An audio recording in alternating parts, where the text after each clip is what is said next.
What's up, guys? We're back. We missed last week, but we're back with Coffee with Closers. Today, we're here with Cesar. What's going on, y'all? What's up, everybody? So we are back today, and today we're going to be talking about pre-foreclosures versus foreclosures. So that's what we're going to be talking about: pre-foreclosures versus foreclosures. So now, when you're talking about pre-foreclosures versus foreclosures, it's always a hot topic. Yeah, right? I mean, we've seen it. It's been a hot topic since the 2008 market crash, and people are always wanting to see, hey, that market's going to come back, right? Like, there's there's probably a big following of people who are waiting for that market crash to come back, and so foreclosures to come back. The reality of it is that right now, foreclosures are not that prevalent in the market right now. They're not coming up in the market right now, and so we're going to talk about, but before we go into that, let's talk about a little bit about what the difference is when you're talking about pre-foreclosure and foreclosure. So, Cesar, can you explain to us a little bit about what a pre-foreclosure is? Okay. First off, today's coffee is from Maxwell Donuts over in Tomball, Texas. They have good coffee, good little shop. Oh, nice. Shout out to Maxwell Donuts. All right. Well, can I get a shout out to mine? So mine's just regular Folgers coffee. Shout out to Folgers. Shout out to Folgers. Thank you so much. I think it was medium roast. All right. And I got it right there. So, all right. So I think it's important to go over how we decided to talk about foreclosures versus pre-foreclosures. What we were talking about is, we went to an event last night where we were together celebrating the founding of an organization we're a part of. Shout out to Sigma Lambda Beta. There you go. Shout out. And ultimately, what we kind of saw was every time we go to events like this, not just that one, but any kind of gathering, networking event, and we talk about real estate and that we do real estate, the number one thing that always comes up is foreclosures. I want to get into foreclosures. I want to buy a foreclosure. My uncle 3,000 years ago bought a foreclosure. I want to do that too. And so we thought about it and we were like, okay, I think people are confusing what a foreclosure actually means, what it is. What does it look like to actually buy a foreclosure? What does it mean when a house is actually foreclosed on, right? Yeah. Like through the status of foreclosure. And we wanted to be able to differentiate what it means to be foreclosed and what it means to be pre-foreclosed, which is what we think people really want to get into. And that's kind of why we decided to talk about it, was to make sure that we were getting the right information to people so that if they do want to do foreclosures, they're able to know, what does that actually mean, right? Or is that what I really want to do? So the other thing too is I've been noticing on like YouTube and TikTok and all that everyone's saying that, the sky's falling, foreclosures are coming, but they've been saying that since the pandemic, right? So that's what people see and they think foreclosure. They've been waiting for the foreclosure market to hit, for well over, 5, 6 years, right? I mean, we had a tremendous run for a long time. And so they're always thinking, hey, the sky's about to fall, right? Because back in 2008, we had a tremendous run leading up to 2008. And then the bottom fell out, right? Yep. And that's what everybody remembers. So they're always waiting for that. And so if we go back to that time, yes, back in 2008, there were a substantial amount of foreclosures and there were good deals to be had back in 2008. And your dad probably did buy a really well-priced foreclosure. And they did buy well-priced foreclosures. We're talking 60 cents on the dollar for, almost new construction homes that were, 2, 3, 4 years old. They were buying them at 60 cents on the dollar from when they were originally sold. And so we got to take a look at how that market worked. Well, what led up to that market was just anybody could qualify for credit, right? And in the last 5 years, yes, we've had a great interest rates, but everybody was still vetted, meaning that if you bought a home, you could afford the home, you proved income, whereas back in 2005, that wasn't the case. If you said you could afford a home, you just wrote it on there, right? And so a lot of regulations came into place, right? The other difference, today's market is not like any other market. Right now, there is a huge demand of homes. And so if you do go into foreclosure or you are in trouble behind payments, the very likelihood that you can sell your home to a willing buyer is there. Back in 2008, buyers left the market. There was no one for you to sell your home to. Right now, we have tremendous amount of buyers ready to buy your house right now. The other thing is that in the last 5 years, we've seen tremendous equity go up. Yep. And so even if you do get into a behind payment situation, you can always sell, even if you have to sell a little bit of a discount. If you bought in 2018, you likely have increased, you've gained equity 40, 30, 40% in the last 4 or 5 years. Even if you decide to say, hey, you know what, I'm gonna take a haircut on that, you're still better off. So that's a difference right now. But what I wanted to say about foreclosures is they're increasing, but not to the level of 2008, right? And again, I think the market can absorb those foreclosures so that they're not going to be at a huge, deep discount when they hit the market. Now, going into pre-foreclosures, there's a difference right there. So you want to tell them a little bit what pre-foreclosure is? Yes. So I'll tell you like what I determined to be an actual foreclosure, right? Yeah. And we can talk a little bit about what you were talking about. So an actual foreclosure means that the home has already been foreclosed on, right? So here in Harris County, the first Tuesday of every month, there's an auction that happens for homes that are set up to be foreclosed on. And somebody bids on them, people bid on them. And if somebody bids high enough, they let it go, they win that bid. If it doesn't get bid high enough or there's nobody bidding on it, then it becomes REO, real estate owned, right, by whoever the bank was or whoever financed it and took it back. And at that point, it is now a foreclosed home. So in order for it to be a foreclosed home, it has to have gone to auction. Nobody won the auction on it. Or somebody won the auction. Or somebody won the auction on it. But at that point, that's already a buyer, so it's no longer available. They own it now, so it's no longer one that you can bid on. So the only ones that are actually left over for you to buy when it's considered 100% foreclosed is when it didn't sell, and now it's maybe going to go up on the MLS. And by that point, that means that it went through a whole group of people that didn't want it, right? So now it's 100%, it's a foreclosed home, right? So the difference there is, I think what people are actually after is pre-foreclosure homes. Because up until the point that somebody buys it or doesn't buy it, then it's a pre-foreclosure, right? Because it's still owned at that point by whoever's currently paying the mortgage on it. So pre-foreclosure is pretty much, somebody missed a bunch of payments. They got a letter from their lender saying, hey, we're going to foreclose on this house on this Tuesday of the next month. And it's still at that point a pre-foreclosure. Then it gets to auction. And if you want to buy it, which is what I think most people mean when they say I want to buy foreclosures, is they want to go to the auction at least and buy it as part of the auction system. So overall, at that point, you can go and buy it.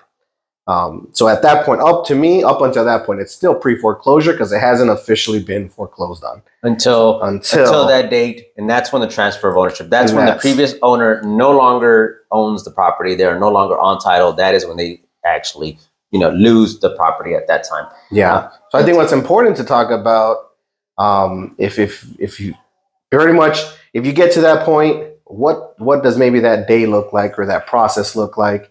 If now you're like, what, based on what you just said, I actually want to buy pre-foreclosure homes. So what does that look like, right? Who are you competing against?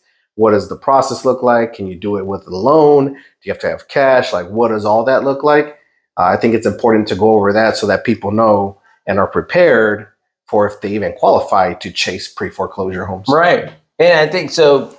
So you asked a couple of questions on about what the process would look like. Let's say if I wanted to buy and chase pre-foreclosures. Well, one, it's that it's public information once you receive notices. So once a homeowner is falling behind payments and the lender files for them at the county, that becomes public information.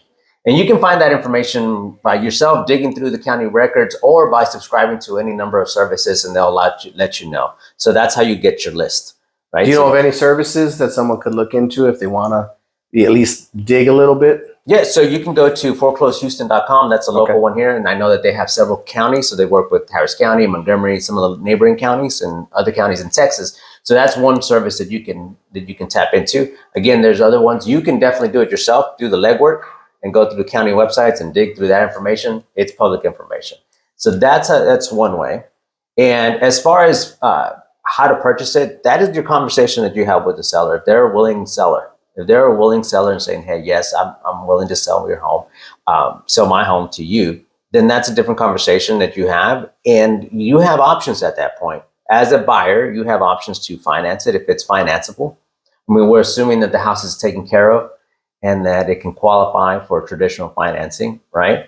If it's too fast, meaning that the foreclosed date, that first Tuesday is coming up, there's probably, you can tap into hard money, or you can always do cash. And that's the quickest possible way, right? So it all depends on the condition of the home and the timeline that you have. But with pre-foreclosures, you have that option. Now, if you go to foreclose, once you go to the auction block, you only have one option. You have to have cash.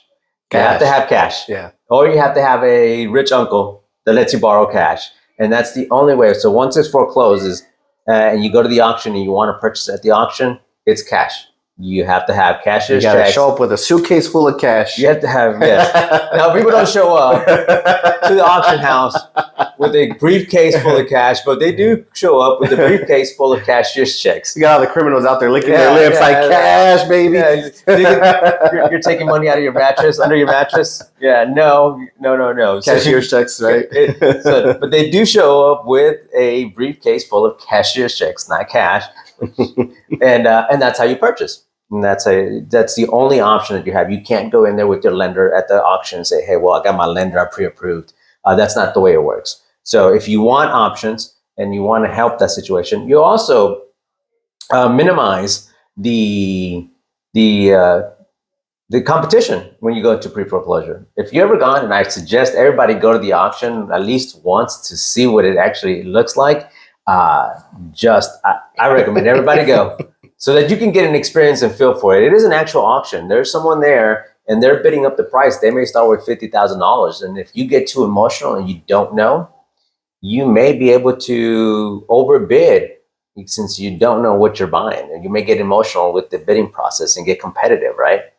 Now, the other downside with buying at the auction is you likely did not get to walk the property.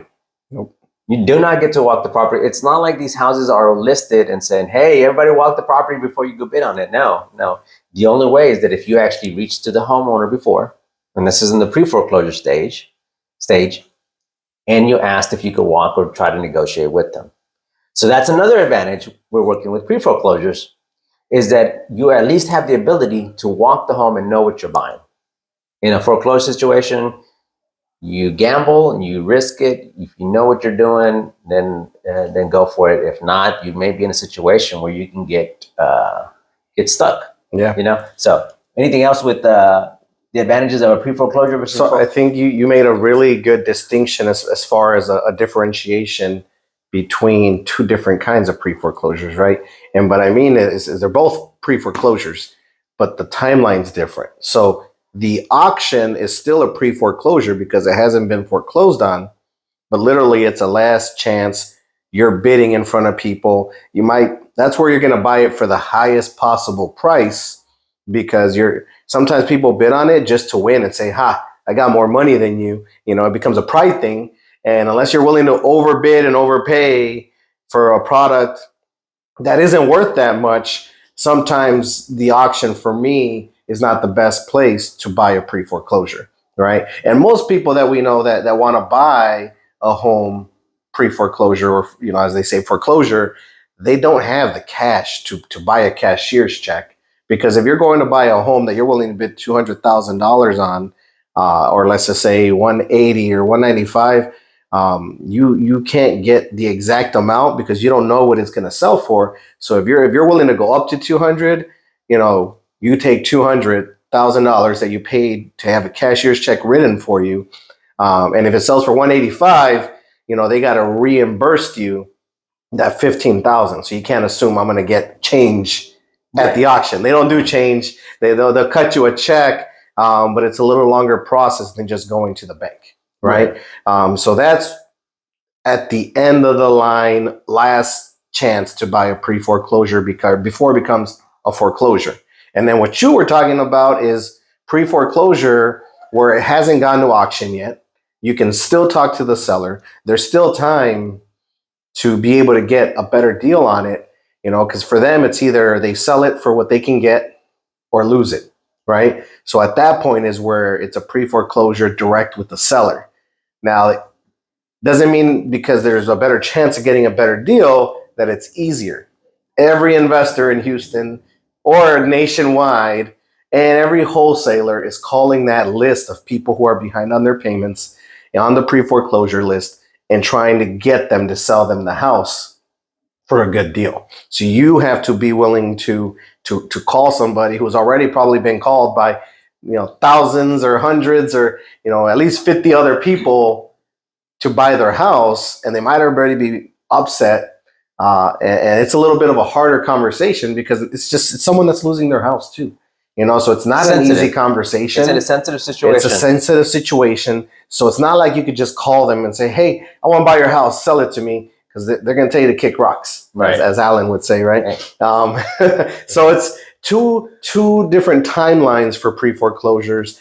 What most people who want to get into pre-foreclosures or into foreclosures really want is pre-foreclosure, and what they really want is pre-foreclosure when they can still negotiate with the seller. And I think that was a strong differentiation that you made. Yeah, and absolutely. And so we're going to end it with this is that, just to predict on what the market is, I hold steady that their foreclosure market is not going to skyrocket. They might increase a little bit, with higher taxes, interest rates that are going a little bit higher. It might bump up a little bit. But the fact is that there's too much demand. So if someone finds himself in a pre-foreclosure situation, if a homeowner finds himself in a pre-foreclosure situation, I advise, reach out to a real estate professional, talk about your options. The last thing you want to do is have a foreclosure on your credit report. And right now there is options. You have options to be able to sell that house, perhaps grab some equity. Perhaps you're not going to sell it at the top of the budget, but it beats getting foreclosed on.